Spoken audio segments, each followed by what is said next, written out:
Hello friends, இன்றைக்கான recipe video lunch box பார்க்கலாம் வாங்க. இன்றைக்கி எங்கள் வீட்டில் பூத்த ரோஜா பூங்க. இன்றைக்கான ரெசிபி பீட்ரூட் குருமா. அது எப்படி செய்து பார்க்கலாம் வாங்க. கடாயில் கொஞ்சமாக எண்ணெய் ஊற்றி வெங்காயம், 2 தக்காளி, ஒரு பச்சை மிளகாய், இஞ்சி பூண்டு பேஸ்ட்டு சேர்த்து அரைச்சிக்கணுங்க. குக்கரில் கொஞ்சமாக எண்ணெய் விட்டு பட்டை, லவங்கம், பிரிஞ்சி இலை, ஏலக்காய், கருவேப்பிலை சேர்த்து வதக்கிடணுங்க. கட் பண்ணி வச்ச பீட்ரூட்டையும் அதிலேயே சேர்த்துக்கணும். அரைச்சி வச்ச பேஸ்ட்டும் சேர்த்து அது கூட மிக்ஸ் பண்ணிவிட்டு மஞ்சத்தூள், 1 ஸ்பூன் மிளகாய்த்தூள், 1/2 ஸ்பூன் கரம் மசாலா, தேவையான அளவு உப்பு சேர்த்து நல்லா மிக்ஸ் பண்ணி விட்டுருங்க. தண்ணி நம்மளுக்கு எவ்வளோ தேவையோ அந்த அளவுக்கு அட்ஜஸ்ட் பண்ணி விட்டுடணும். விட்டுட்டு குக்கரில் 3 விசில் போட்டு ஆஃப் பண்ணிக்கணுங்க.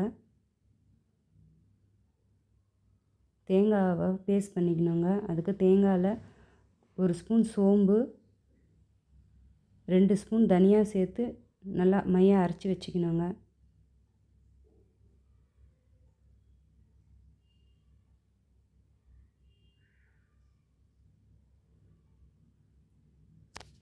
பீட்ரூட் வெந்து ரெடி ஆகிடுச்சுங்க. அது கூட நம்ம அரைச்சி இந்த தேங்காய் பேஸ்ட்டை சேர்த்து மிக்ஸ் பண்ணி ஒரு 2 மினிட்ஸ் கொதிக்க வச்சு ஆஃப் பண்ணிடணுங்க.